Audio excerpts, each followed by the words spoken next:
¿Te has preguntado alguna vez qué es lo que define realmente quién eres? Uf, qué pregunta. Ujú. Es algo que los filósofos se llevan preguntando siglos, ¿no? Totalmente. Y hoy nos vamos a sumergir en la filosofía de uno de los grandes, vamos. Aristóteles, un pensador que se hizo esa misma pregunta hace más de 2000 años y cuyas respuestas, bueno, pues siguen resonando con fuerza en la actualidad. Para esta inmersión nos adentraremos en la introducción a Aristóteles de Giovanni Reale, un texto que nos guiará a través de conceptos clave como la metafísica, la ética, la poética. Desvelando cómo las ideas de este gigante del pensamiento, pueden ayudarnos a comprender mejor no solo el mundo que nos rodea, sino también a nosotros mismos. Exactamente. Preparados, porque vamos a desentrañar algunos de los conceptos más fascinantes de Aristóteles. Empecemos por la filosofía primera, lo que hoy conocemos como metafísica. ¿Qué buscaba Aristóteles con esta rama de la filosofía? Pues mira, Aristóteles buscaba comprender la esencia misma del ser. El ser en cuanto ser, la base de todo conocimiento.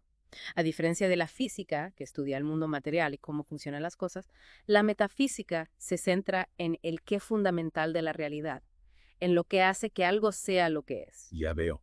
Es como si la metafísica buscase el código fuente del universo. En cierto modo sí. Y para comprender esa esencia, Aristóteles introduce las famosas cuatro causas.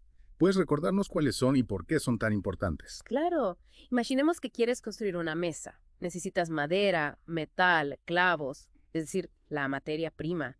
Esa sería la causa material. La base, ¿no? Sí, pero también necesitas un diseño, una idea de cómo se verá esa mesa. Esa es la causa formal. Lea el concepto. Luego necesitas a alguien que la construya, que la materialice. Esa es la causa eficiente. El carpintero en este caso. El que le da forma a la materia. Y finalmente necesitas una razón para construirla. ¿Para qué quieres la mesa? Para comer, para trabajar, para decorar. Esa es la causa final. El propósito. Me encanta este ejemplo. Es como si las cuatro causas fueran las piezas de un puzzle que al unirse nos permiten comprender completamente cualquier objeto o fenómeno. Ahora que lo pienso, esto se puede aplicar a cualquier cosa, desde un simple objeto hasta decisiones importantes en nuestra vida. Totalmente. Al analizar las causas de nuestras acciones, podemos comprender mejor nuestras motivaciones, las consecuencias de nuestras decisiones. Fascinante. Y hablando de comprender la esencia de las cosas, ¿qué nos puedes contar sobre el concepto de sustancia? ¿Y cómo se relaciona con la forma o eidos en la filosofía de Aristóteles? Para Aristóteles, la sustancia es lo que realmente existe, lo que permanece a pesar de los cambios. Y la forma, el eidos, es lo que define la esencia individual de cada sustancia, lo que la hace única. No se trata de una idea general abstracta, Si no, sí. sino de lo que hace que esa cosa en particular sea lo que es. Entiendo. Es como si la forma fuera la huella dactilar de cada ser, Ajá. lo que lo diferencia de todos los demás. Por ejemplo, la forma de un árbol no sería un árbol es general, sino lo que hace que ese árbol específico sea diferente a todos los demás árboles, ¿verdad? Exactamente. Cada árbol tiene su propia forma, su propio conjunto de características que lo hacen único. Y esta forma no es algo estático, está en constante cambio, en un proceso de desarrollo que Aristóteles describe a través de los conceptos de acto y potencia. Ah, sí. La bellota y el roble, ¿verdad? ¿Puedes explicarnos un poco más sobre estos conceptos? Claro, la potencia es la capacidad de algo para llegar a ser, mientras que el acto es la realización de esa capacidad. La bellota tiene la potencia de convertirse en un roble, Ajá. pero necesita actualizarse, desarrollar esa potencia a través del crecimiento, para alcanzar su forma final, su acto. Entonces, si lo entiendo bien, todo está en constante cambio, moviéndose de la potencia al acto. Es increíble cómo Aristóteles lograba explicar el dinamismo del universo hace tantos siglos. Y hablando de cambio y movimiento, ¿cómo encaja el concepto del primer motor en todo esto? El primer motor es la respuesta de Aristóteles al problema del movimiento eterno del universo. Si todo está en movimiento, debe haber una causa primera, un motor inmóvil, que impulse todo ese cambio.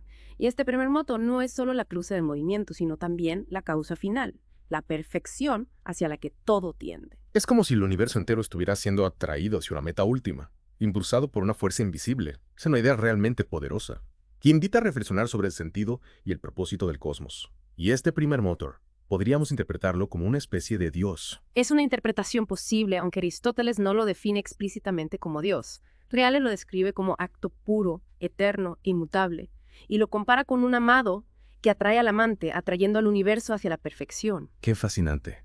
Esa idea de que el universo se mueve hacia la perfección, atraído por una fuerza superior, es realmente evocadora.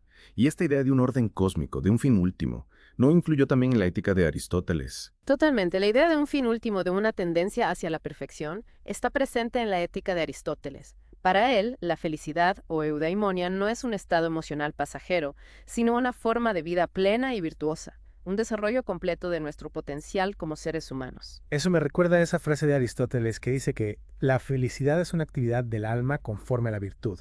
Pero, ¿cómo se alcanza esa virtud? ¿Es algo innato o podemos cultivarla? Para Aristóteles, la virtud no es algo innato, sino que se cultiva a través del hábito, de la práctica constante de las acciones virtuosas. Y aquí entra en juego su famoso concepto del justo medio. El justo medio.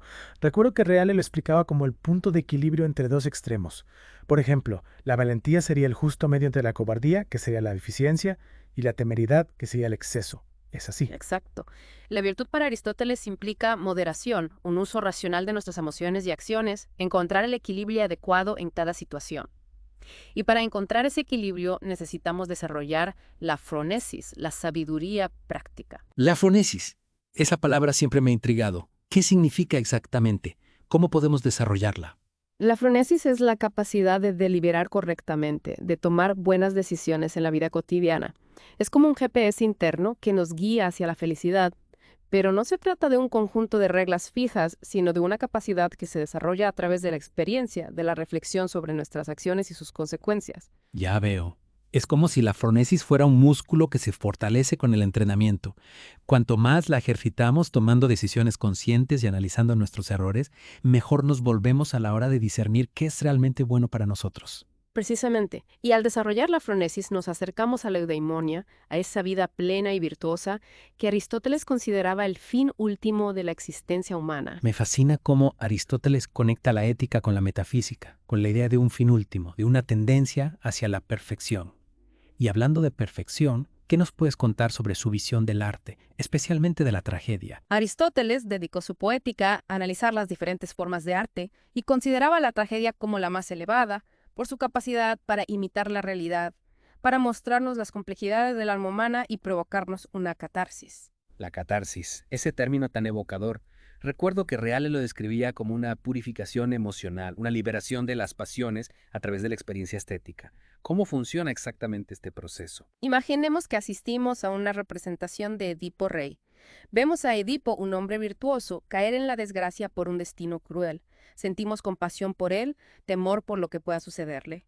Y al final, cuando se produce la catástrofe, experimentamos una liberación de esas emociones, una purificación que nos deja renovados, con una comprensión más profunda de la condición humana. Es como si la tragedia nos permitiera experimentar las emociones más intensas en un entorno seguro, como si fuera un simulacro de la vida real que nos prepara para afrontar nuestros propios desafíos. Exacto, y al experimentar la catarsis no solo nos liberamos de las emociones negativas, sino que también desarrollamos la empatía, la capacidad de comprender y compartir los sentimientos de los demás. Es increíble cómo Aristóteles lograba conectar el arte con la ética, con el desarrollo personal. Y hasta ahora hemos explorado la metafísica, la ética y la poética, pero aún nos queda un campo fundamental del pensamiento aristotélico: la lógica.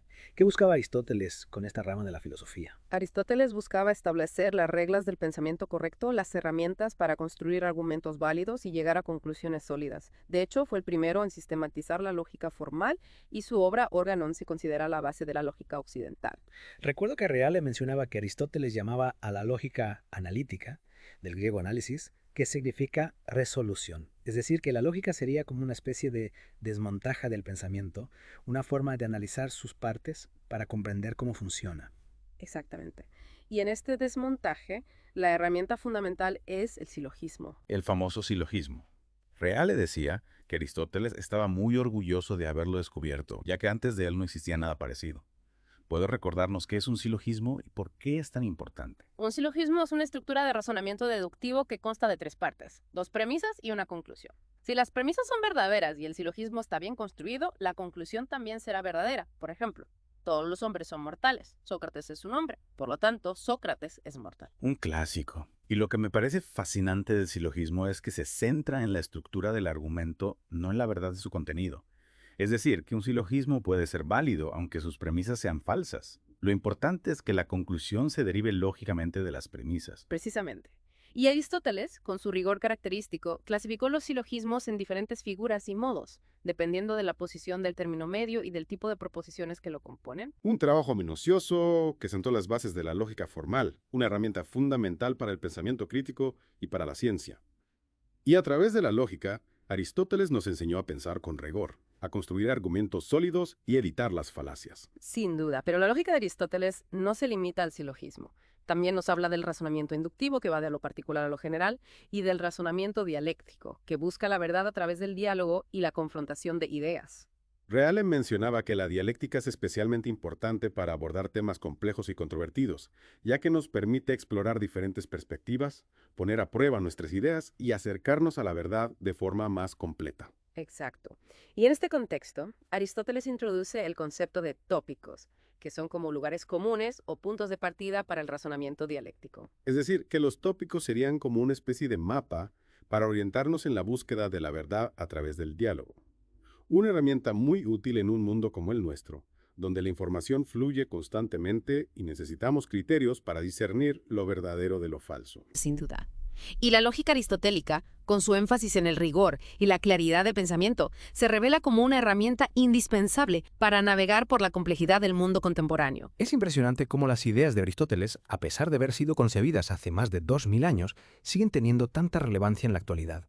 Pero más allá de la lógica, ¿qué otros aspectos del pensamiento de este filósofo podemos aplicar a nuestras vidas en el siglo XXI? Bueno, Aristóteles no nos dejó un manual de instrucciones para la vida moderna, pero sus ideas sí que nos ofrecen un marco de referencia para comprender el mundo y a nosotros mismos, para tomar mejores decisiones y vivir una vida más plena. Ya veo.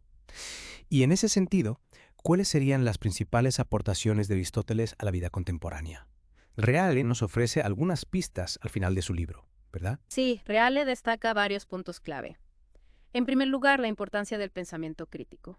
En un mundo saturado de información, donde la verdad se diluye entre opiniones, fake news y algoritmos que nos dicen qué pensar, la capacidad de analizar, de discernir, de pensar por uno mismo, es más crucial que nunca. Totalmente de acuerdo. Aristóteles nos enseñó a cuestionar, a buscar las causas, a no aceptar las cosas sin más, un antídoto perfecto para la manipulación y la superficialidad. Precisamente. Y en segundo lugar, Reale nos recuerda la ética de Aristóteles, su búsqueda de la felicidad a través de la virtud, del equilibrio, del desarrollo de nuestro potencial como seres humanos. ¿Y cómo se traduce eso en la práctica? ¿Cómo podemos aplicar la ética de Aristóteles a nuestras vidas en el siglo XXI? Pues mira, Aristóteles nos invita a reflexionar sobre qué es realmente importante en la vida, a buscar la felicidad no en la acumulación de bienes materiales o en la búsqueda del placer inmediato, sino en el desarrollo de nuestras mejores cualidades, en la construcción de relaciones significativas y en la contribución al bien común. Es decir, que la ética de Aristóteles nos propone un modelo de vida basado en el crecimiento personal, en la búsqueda del equilibrio y en la responsabilidad hacia los demás. Exactamente. Y esto no significa que tengamos que vivir como ermitaños o renunciar a los placeres de la vida. Se trata de encontrar un equilibrio, un justo medio entre nuestros deseos y nuestras responsabilidades. Ya veo. Y en tercer lugar, Reale destaca la importancia de la obra de Aristóteles para comprender nuestra propia historia, nuestra tradición intelectual. Sus ideas, como hemos visto, han influido en pensadores de todas las épocas, configurando nuestra forma de entender el mundo, la política, el arte, la ciencia. Aristóteles nos ayuda a comprender de dónde venimos, qué ideas han moldeado nuestra cultura y cómo podemos seguir construyendo sobre ese legado. Es fascinante cómo las ideas de un filósofo que vivió hace más de 2000 años siguen tan vigentes. Aristóteles nos ayuda a comprender quiénes somos y hacia dónde vamos como sociedad. Y para terminar, Reale nos deja con una invitación. A seguir explorando la obra de Aristóteles, a descubrir sus tesoros ocultos, a encontrar en sus ideas nuevas respuestas a los desafíos de nuestro tiempo. Y con esta invitación damos por concluida nuestra inmersión en el fascinante mundo de Aristóteles. Esperamos que este viaje haya sido tan enriquecedor para vosotros como lo ha sido para nosotros.